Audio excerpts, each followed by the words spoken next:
Welcome to PSCtalks. എൻ്റെ പേര് ലക്ഷ്മി മോഹൻ. നമ്മൾ ഇന്ന് നോക്കാൻ പോകുന്നത് സിവിൽ എക്സൈസ് ഓഫീസറിൻ്റെ മൊഡ്യൂൾ 6-ലെ ഒരു സബ് ടോപ്പിക്കാണ് IT ആക്ട് 2000 എന്നുള്ളത്. അപ്പോൾ എന്തൊക്കെയാണ് നോക്കാനുള്ളത് നോക്കാം.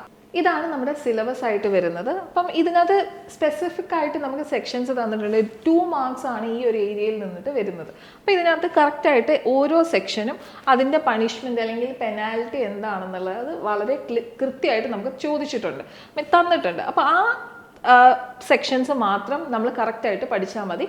ഈ ഒരു ഏരിയയിൽ നിന്ന് തന്നെയാണ് 2 മാർക്സും സിമ്പിളായിട്ട് വരാൻ പോകുന്നത്.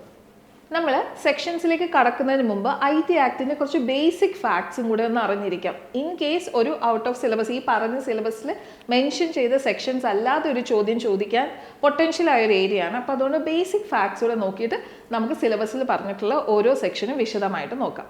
ആദ്യം നോക്കാൻ പോകുന്നത് ഇന്ത്യയിൽ ആദ്യമായി നിലവിൽ വന്ന സൈബർ നിയമമാണ് IT ആക്ട് 2000 എന്ന് പറയുന്നത്. അപ്പോൾ IT ആക്ട് 2000 ഏറ്റവും ബേസിക് ഫാക്ട് നിങ്ങൾ അറിഞ്ഞിരിക്കേണ്ടത് എന്താണ്?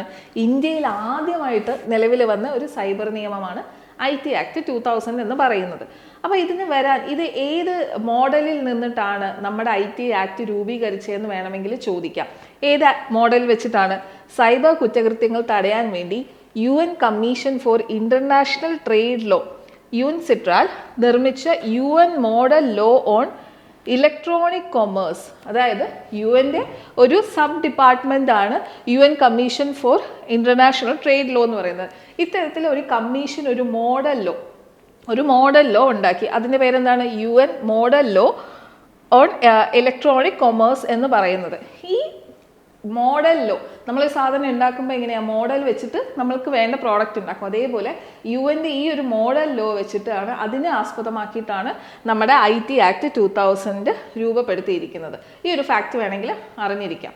ഇനി അടുത്തത്, സൈബർ നിയമങ്ങൾ എന്ന വിഷയം ഇന്ത്യൻ ഭരണഘടനയിൽ ഉൾപ്പെടുത്തിയിരിക്കുന്നത് അവശിഷ്ട അധികാരങ്ങളിലാണ്, റെസിഡ്വറി പവേഴ്സിലാണ് സൈബർ നിയമങ്ങൾ ഉൾപ്പെടുത്തിയിരിക്കുന്നത്. അപ്പോൾ IT ആക്ട് ഇന്ത്യയിലെ ആദ്യത്തെ സൈബർ നിയമമാണെന്നുള്ളതും IT ആക്ട് രൂപീകരിച്ചിരിക്കുന്നത് UN model law on electronic commerce എന്ന ടോപ്പിക്കിൽ എന്ന മോഡൽ ലോയിൽ ആസ്പദമാക്കിയിട്ടാണ് നമ്മുടെ സൈബർ ആക്ട് 2000 രൂപപ്പെടുത്തിയിരിക്കുന്നതെന്നും അതോടൊപ്പം ഇത് വരുന്നത് സൈബർ നിയമങ്ങൾ ഭരണഘടനയിൽ ഉൾപ്പെടുത്തിയിരിക്കുന്നത് റെസിഡ്വറി പവേഴ്സ് അഥവാ അവശിഷ്ട അധികാരങ്ങളിലാണെന്നുള്ളത് ഓർക്കുക.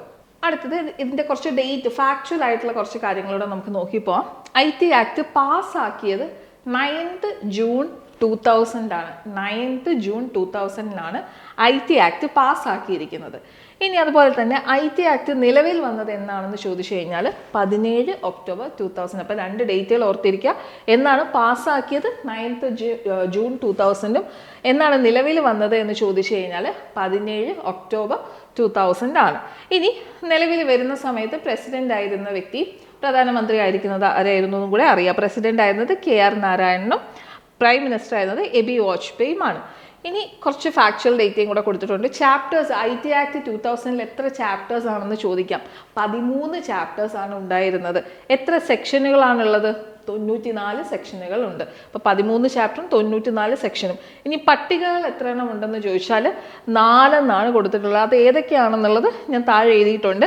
Indian penal code 1860, the evidence act 1872, the bankers books evidence act 1891 and reserve bank of India act 1934. അതായത് ഈ പറയുന്ന ആക്ടുകളിലും ഈ പറയുന്ന നമ്മുടെ IT ആക്ട് 2000 സെക്ഷൻ തമ്മിൽ കണക്ട് ചെയ്യുന്ന ചേഞ്ചസ് ഒക്കെ മെൻഷൻ ചെയ്തിട്ടുള്ളത് ഈ പട്ടികയിലാണ്. അപ്പോൾ എത്ര പട്ടികയാണെന്നുള്ളത് ഓർത്താൽ മതി, 4 ആണ്. പിന്നെ ഇത്രയും ഡിഫിക്കൽട്ടായിട്ട് ചോദിക്കണമെങ്കിൽ ഏതൊക്കെയാണ് ഈ പട്ടികയിൽ ഉൾപ്പെട്ടതെന്നുള്ളത് അറിഞ്ഞിരിക്കുന്നതും കൂടി നല്ലതായിരിക്കും. അപ്പം ചാപ്റ്റർ 13 സെക്ഷൻ 94 പട്ടിക എന്ന് പറയുന്നത് 4. നമ്മൾ IT ആക്ട് 2000 പഠിക്കുന്നതിനോടൊപ്പം തന്നെ നമ്മൾ IT ആക്ടിൻ്റെ ഒരു ഭേദഗതിയും കൂടെ വന്നിട്ടുണ്ട്. IT ആക്ട് അമെൻമെൻറ്റ് ആക്ട് കൂടെ വന്നിട്ടുണ്ട്. 2008 വരുന്നത്.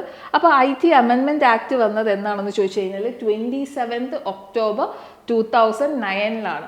27th ഒക്ടോബർ 2009 ഐ ടിയുടെ അമെൻമെൻറ്റ് ആക്ട് നിലവിൽ വരുന്നത്. അപ്പോൾ ഇതിൽ കുറച്ച് കാര്യങ്ങൾ പുതിയതായിട്ട് ഇൻട്രൊഡ്യൂസ് ചെയ്തതൊക്കെ പോയിന്റ്സ് ആയിട്ടുള്ളത് നമുക്കൊന്ന് പഠിക്കാം. എന്താണ് ഇന്ത്യയിൽ ഡിജിറ്റൽ സിഗ്നേച്ചറിന് അഥവാ ഇലക്ട്രോണിക് സിഗ്നേച്ചറിന് നിയമപരമായി അംഗീകാരം നൽകിയത്? നിയമപരമായി ഡിജിറ്റൽ സിഗ്നേച്ചർ അഥവാ ഇലക്ട്രോണിക് സിഗ്നേച്ചറിന് അനുമതി നൽകിയത് എപ്പോഴാണ്? ഒരു റെക്കഗ്നിഷൻ കിട്ടിയത് എന്ന് മുതലാണ്? IT അമെൻമെൻറ്റ് ആക്ട് 2008 ഇതിന് റെക്കഗ്നിഷൻ കിട്ടിയത്. അടുത്തത് section 66A to 66F have been added to section 66. ഇതിന് മുമ്പ് എങ്ങനെയായിരുന്നു? സെക്ഷൻ 66 മാത്രമേ ഉണ്ടായിരുന്നുള്ളൂ. നമ്മുടെ IT അമെൻമെൻറ്റ് ആക്ട് പ്രകാരമാണ് 66A മുതൽ F വരെ വരുന്നത്. അപ്പോൾ ഇത് അറിഞ്ഞിരിക്കുക. കാരണം നമ്മളെ സെക്ഷൻസ് പഠിക്കാനുള്ളതിൽ നമുക്ക് 66F പോലത്തെയൊക്കെ സെക്ഷൻസ് നമുക്ക് പഠിക്കാനുണ്ട്. A മുതൽ F വരെയുള്ള പല സെക്ഷൻസ് നമുക്ക് പഠിക്കാനുണ്ട്. അപ്പോൾ ഈ സെക്ഷൻ എന്നാണ് നിലവിൽ വന്നത്? ഇപ്പോൾ ഉദാഹരണത്തിന് 66E എന്നാണ് വന്നതെന്ന് ചോദിച്ചു കഴിഞ്ഞാൽ ഏത് ആക്ട് പ്രകാരമാണ് വന്നതെന്ന് ചോദിച്ചാൽ ഏതാണ്? IT അമെൻമെൻറ്റ് ആക്ട് 2008 പ്രകാരമാണ് വന്നത്. അപ്പോൾ ഇതൊരു ക്ലാരിറ്റി ഉണ്ടായിരിക്കണം. 66A മുതൽ F വരെ 66നോട് ചേർത്തത് IT അമെൻമെൻറ്റ് ആക്ട് 2008 പ്രകാരമാണ്. ഇനി അടുത്തത് എന്താണ്? IT ആക്ട് 2000 പ്രകാരം DSP റാങ്കിലുള്ള ഉദ്യോഗസ്ഥന് മാത്രമേ കുറ്റാന്വേഷണത്തിന് അധികാരമുണ്ടായിരുന്നുള്ളൂ. എന്നാൽ IT അമെൻമെൻറ്റ് ആക്ട് പ്രകാരം ഇൻസ്പെക്ടറോ അതിന് മുകളിൽ റാങ്കുള്ള ഏതൊരു ഉദ്യോഗസ്ഥനും കുറ്റാന്വേഷണം നടത്താം. മുമ്പായിരുന്നെങ്കിൽ എങ്ങനെയാണ്? IT ആക്ട് 2000 ആണെങ്കിൽ DSP റാങ്കിലുള്ള ആൾക്ക് മാത്രമേ അല്ലെങ്കിൽ അതിന് മുകളിലോട്ടുള്ള ഓഫീസേഴ്സിന് മാത്രമേ കുറ്റാന്വേഷണം നടത്താൻ സാധിക്കുകയുണ്ടായിരുന്നുള്ളൂ.